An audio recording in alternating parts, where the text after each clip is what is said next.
The judge was already lifting his gavel when the little girl moved her hand. It was a small motion, so small most people missed it.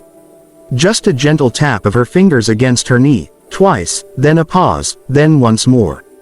To anyone else, it looked like nerves. To the courtroom, it meant nothing. But to the dog sitting perfectly still beside her, it meant everything. The dog's ears twitched. The judge froze. Moments earlier, the courtroom had been heavy with silence, the kind that presses against your chest and makes every breath feel loud. Wooden benches creaked under shifting bodies. A bailiff stood stiff near the door. Lawyers waited, pens poised, already imagining the end of the case. The judge, a gray-haired man with decades of experience behind his stern eyes, believed he had seen every trick, every delay, every emotional appeal a courtroom could offer. He believed he was seconds away from closing this one too.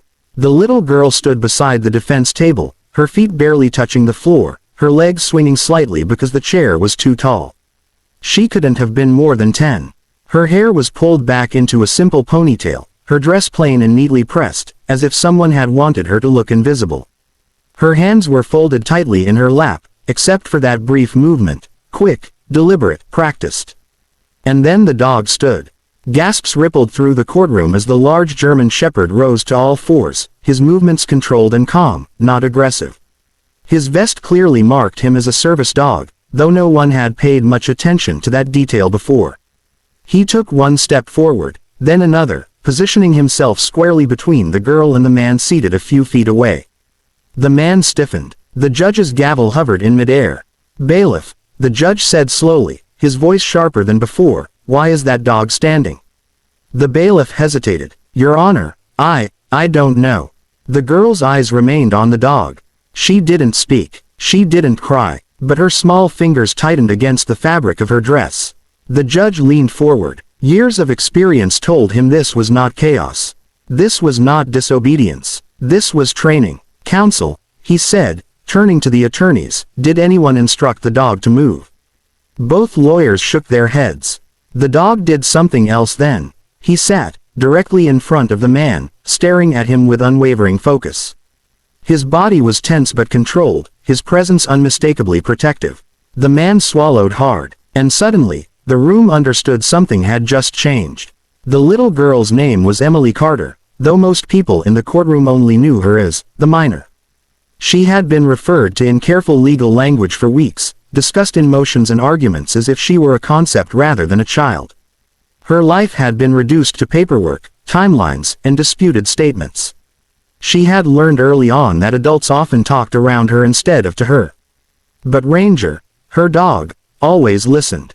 Emily had met Ranger 2 years earlier, after the worst night of her life. She hadn't known what fear truly was until that night, until her world shifted in ways she didn't yet have words for.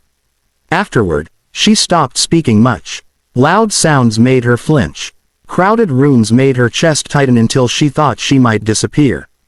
People tried to help. Teachers spoke softly. Therapists smiled patiently. Social workers did their best.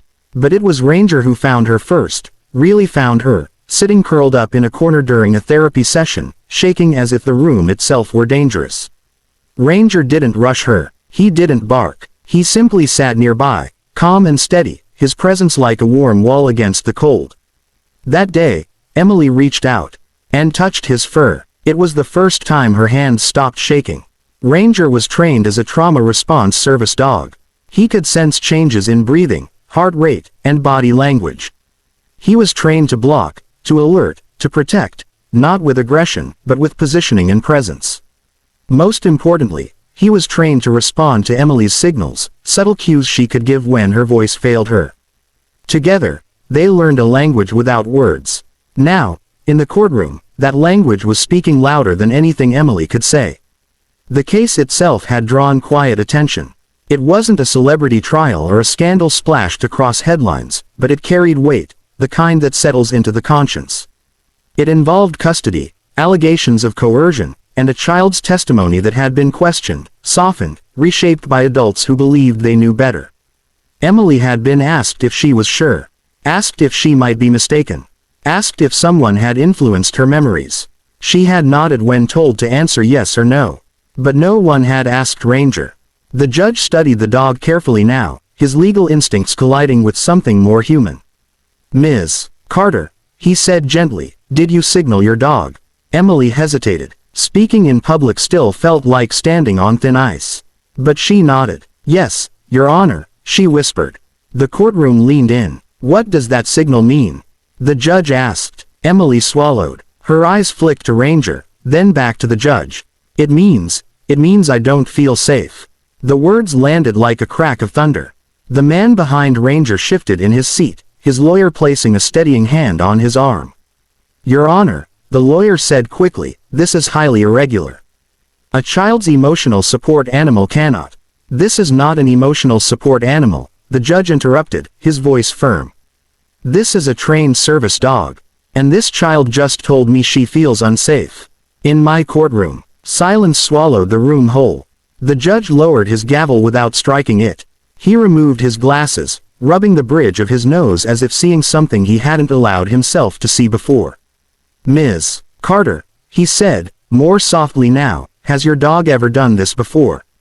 Emily shook her head. "Only once. When someone lied about what happened." The judge's jaw tightened. Ranger remained perfectly still, his body a barrier, his eyes never leaving the man. He was not growling. He was not threatening. He was doing exactly what he had been trained to do, protect a child who could not protect herself in that moment. The unexpected truth was unfolding not through shouted objections or dramatic confessions, but through a quiet act of trust between a girl and her dog. The judge called for a recess. Outside the courtroom, the air buzzed with whispers.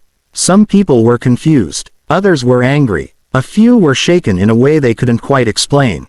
Emily sat on a bench, her feet dangling again, her hand buried in Ranger's fur. He leaned into her touch, grounding her, reminding her she was not alone. For the first time since the trial began, Emily felt seen. During the recess, the judge reviewed reports he had skimmed before. He reread evaluations, noticed patterns he had dismissed as legal noise. He called in an expert on service animals. He asked questions no one had asked earlier. When court resumed, the tone had shifted. The judge did not rush. He allowed Emily to speak in her own way. When her voice trembled, he let her pause. When words failed, Ranger stayed close, steady as a heartbeat. Emily explained the signals. 1 tap meant anxiety, 2 meant fear. The pattern she had used meant danger, real or remembered, her body unable to tell the difference. "And why did you give the signal today?" the judge asked. Emily took a deep breath. "Because when he was talking," she said, glancing briefly at the man, "he looked at me the same way. And my chest started to hurt." And Ranger knew. The courtroom was no longer just a room of law. It was a room of humanity. The man's lawyer objected again, but his voice lacked conviction now.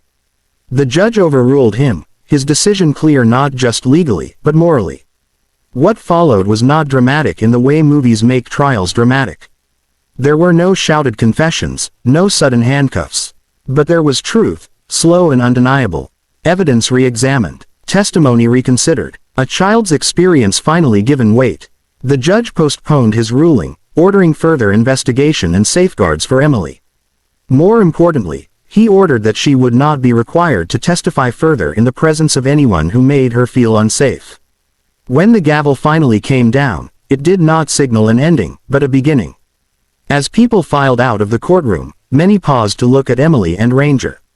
Some smiled through tears, others simply nodded, acknowledging something wordless and shared. A few parents held their children a little closer. The judge remained seated for a long moment after the room emptied. He had upheld the law for decades, but that day reminded him why the law existed in the first place. Because justice is not just about rules. It is about listening, especially when the voice is small. Outside, sunlight spilled across the courthouse steps. Emily squinted, unused to how bright the world felt after weeks of shadows. Ranger sat beside her, tail thumping softly against the stone. "Good job," she whispered, pressing her forehead against his. Ranger didn't need praise. He had done what love trained him to do. And somewhere inside that old courthouse, a judge would never forget the moment he almost spoke, until a little girl and her dog taught him the truth.